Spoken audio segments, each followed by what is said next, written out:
Esse então é o nosso vídeo 3, dando continuidade em relação à aula de 8 de maio de 2026. Eu vou compartilhar aqui novamente o material que eu vinha discutindo com vocês. Então,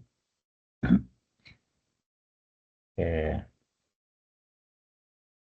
só retomando, então, métodos e técnicas de pesquisa em contabilidade, aula do dia 8 de maio de 2026, da Unespar Campo Mourão. Estamos trabalhando aqui com o livro Metodologia Científica, Cervo, Bervian e Silva. Capítulo, então, nós vimos falando aí dos métodos e técnicas de pesquisa, capítulo 3, e fazendo um link sempre com aplicações práticas na área de ciência contábil. Então, no vídeo anterior, nós falamos do método, da técnica, e agora eu quero apresentar para vocês a questão do método dedutivo. Então, no método dedutivo, a gente parte do geral para o particular. Então, ele fundamenta-se na lógica pura. Um possível exemplo aí da área contábil seria, se todas as empresas sob as normas de regulação aí do IFRS devem reportar o valor justo, que é a premissa geral, e a empresa X segue o IFRS, logo ela deve reportar o valor justo. Então, essa é a ideia que você parte do geral para o específico. Então, na figura aqui, devidamente referenciada aqui no final, a primeira figura está em ordem aqui das apresentações das figuras. O que que nós temos? No método científico, você tem a observação, a hipótese e a teoria. Na indução, observações, conjunto de acontecimentos e observações possíveis aí de serem mensuráveis, né?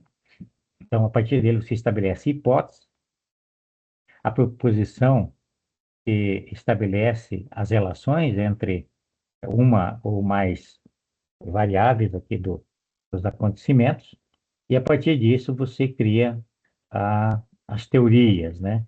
A estrutura teórica constituída para um sistema de relações causais. Então, e depois o retorno é a dedução. Então, indução é da esquerda para a direita e dedução da direita para a esquerda. Então, método indutivo parte de dados particulares para generalizações baseado na experiência. Um exemplo aí da área contábil poderia ser, ao observar que 50 pequenas empresas do setor têxtil faliram por má gestão de caixa, o pesquisador induz que a gestão de caixa é crítica para esse setor. Muito bem. E no método hipotético dedutivo, o que que nós temos? Inicia-se com um problema e a solução provisória deste problema, então, é a hipótese, que deve ser testada. Uma aplicação na área contábil, problema, queda inexplicada do lucro. Então, esse foi identificado como sendo um problema. Qual é a hipótese? Falha nos controles internos de estoque. Qual seria o teste? Uma auditoria física e documental para falsear a hipótese nas ideias de Karl Popper. Então, o que poderia estar acontecendo aqui? Estoques ficando obsoletos, estragando, vencendo, aí no caso de um supermercado, por exemplo, ou mesmo desvio de mercadorias, quando não há um controle de estoque, facilita-se essa questão das fraudes. No pensamento dialético, ele foca nas contradições da realidade e na mudança contínua.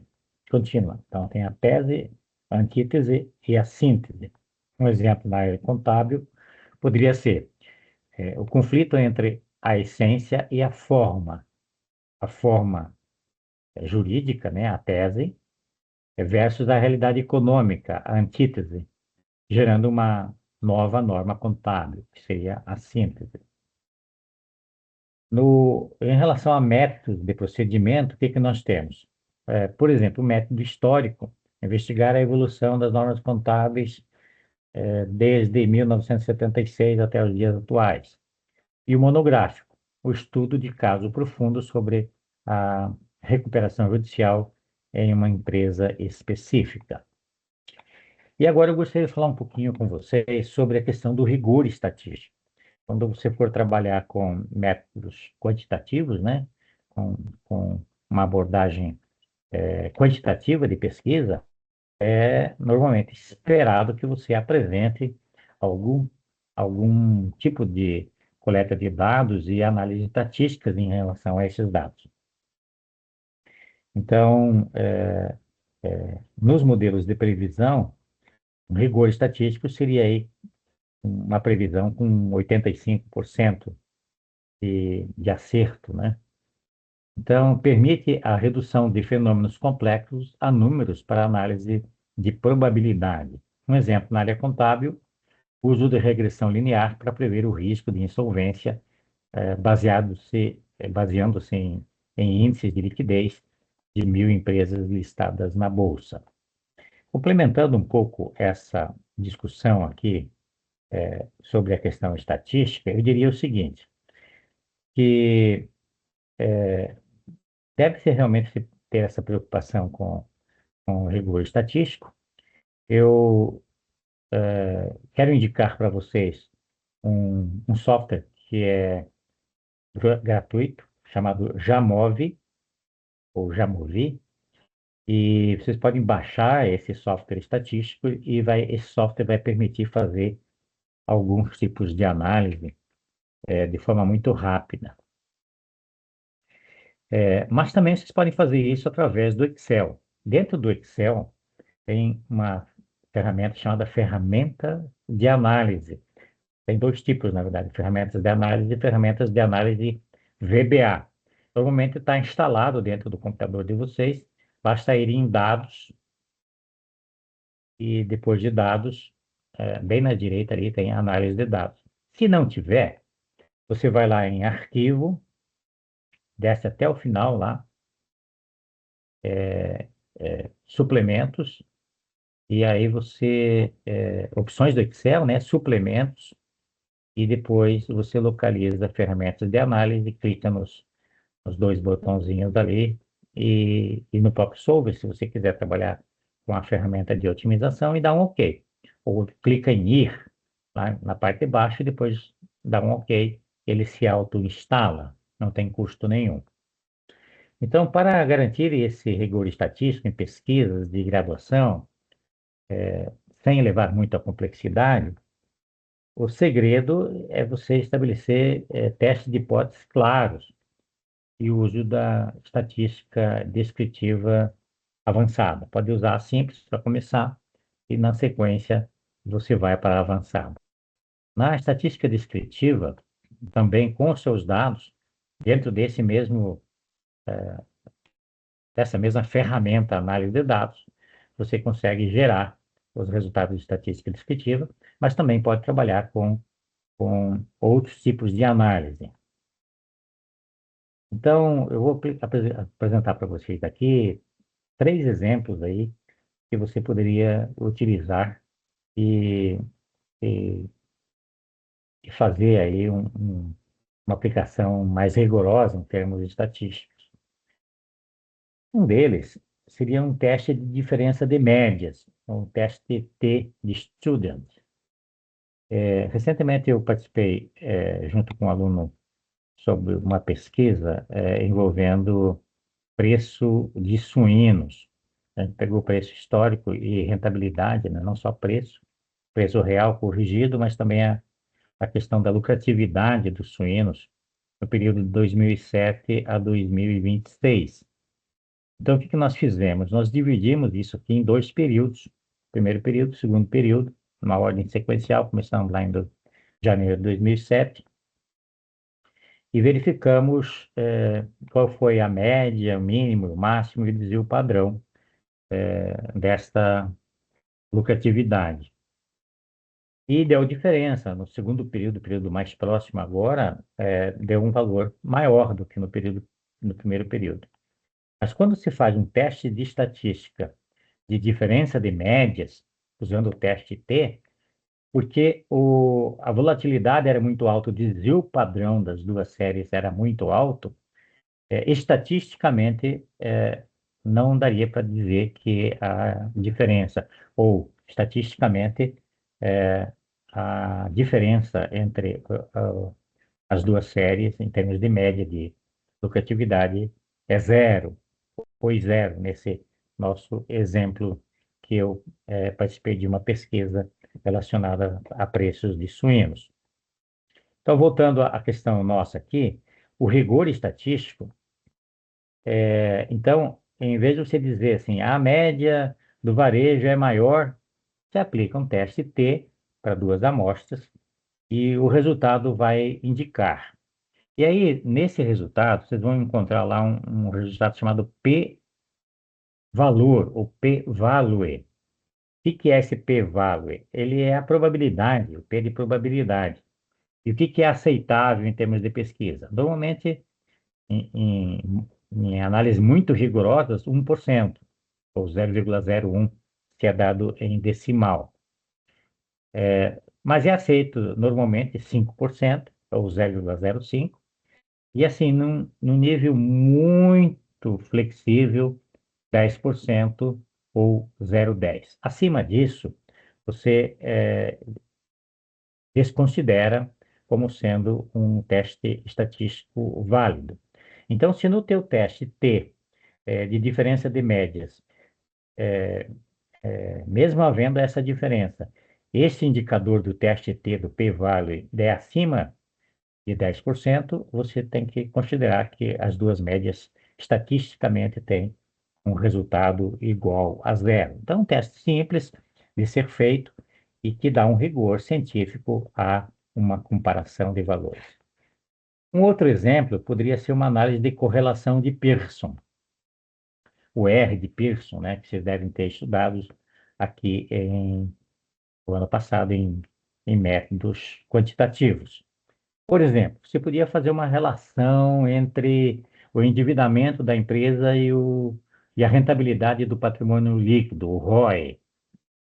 Qual seria a aplicação? Utilizando uma amostra de empresas, ou então dados históricos de uma única organização nos últimos 20 trimestres. Então, o aluno cruza o grau de endividamento com o ROE e faz uma análise de correlação. Essa correlação de Pearson ela vai de -1 a +1 e ela é uma medida de força entre duas variáveis. Então, aplica-se esse coeficiente de correlação de Pearson e o resultado de -1 a +1 demonstra a força e a direção. Então, se for negativo, são inversamente proporcionais, se for positivo, positivamente relacionados, né? Com uma certa probabilidade, muito mais próximo de 1, com uma relação bastante forte entre as duas variáveis, positivamente relacionadas.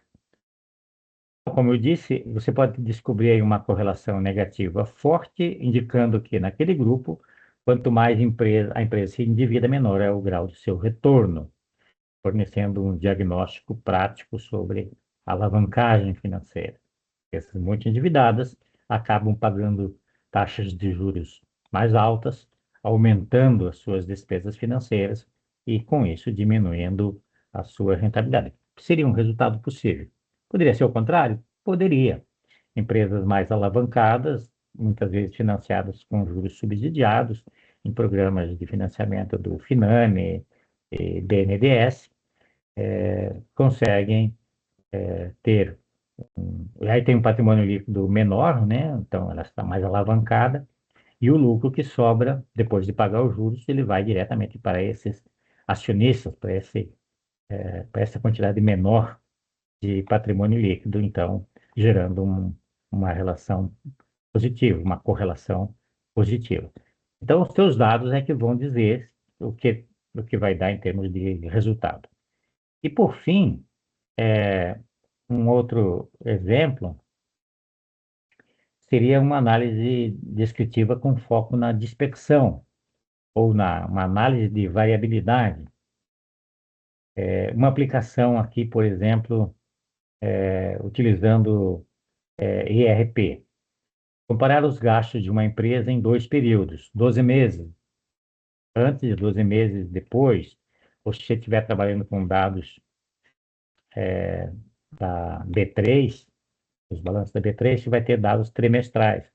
Pega lá 12 trimestres antes e 12 trimestres depois e faz uma análise que, além da média desses resultados, aí você escolhe quais indicadores vai utilizar, você usa o desvio padrão e você usa uma outra variável chamada coeficiente de variação. O que que acontece? Quando você foca na média, na análise da média, você pode fazer a comparação direta com o desvio padrão, desde que a média seja igual. Normalmente não é. Quando a média não é igual, você divide o desvio padrão pela média e dá um indicador que vocês também estudaram no ano passado, chamado coeficiente de variação. Quanto menor for o coeficiente de variação, melhor é o resultado estatístico da análise da variável que você está utilizando. Então, com isso, você consegue provar se um novo sistema trouxe previsibilidade. Se o coeficiente de variação diminuiu, significa que os custos estão mais estáveis ou mais controlados, independentemente da média ter caído ou não. É uma análise da qualidade de gestão. E isso pode ser muito valorizado aí numa proposta de TCC, numa banca que você venha realizar. Muito bem. Então, dando sequência aqui à nossa apresentação e já indo para a finalização, o que que a gente observa? Hum, é, por exemplo, na técnica de coleta de dados, os autores chamam a atenção para três tipos de técnica: a observação, a entrevista e o questionário. Então, o que que seria a observação? O uso dos sentidos para examinar fatos. Um exemplo, verificar a contagem física de estoque. Uma entrevista, um diálogo orientado por um roteiro de pesquisa semi-estruturado, né? Uma entrevista, um formulário aqui de entrevista semi-estruturado. Entrevista o diretor financeiro sobre como a empresa faz o planejamento fiscal. E um questionário em que o próprio respondente responde às questões do questionário. É uma série de perguntas ao informante, normalmente perguntas fechadas para facilitar o processo de análise e interpretação. Por exemplo, uma pesquisa com os contadores sobre a adoção ou não de inteligência artificial.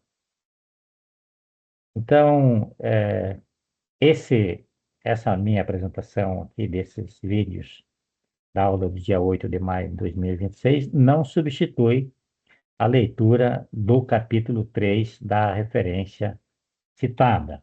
Então, vamos iniciar esse trabalho, a gente vai retomar isso, a parte prática. Eu também estou disponibilizando aqui os templates que vocês devem utilizar naqueles dados que vocês estão construir o projeto de pesquisa de vocês. Eu quero que vocês o façam usando o template do projeto de pesquisa do TCC. Aí, quando você chegar lá no quarto ano, que vocês precisam fazer o projeto de pesquisa, vocês já sabem fazer, ou então podem até utilizar o mesmo que foi utilizado aqui nessa disciplina para fins de avaliação. Então, é isso. Estou parando aqui nossa gravação e encerramos a nossa aula do dia 8.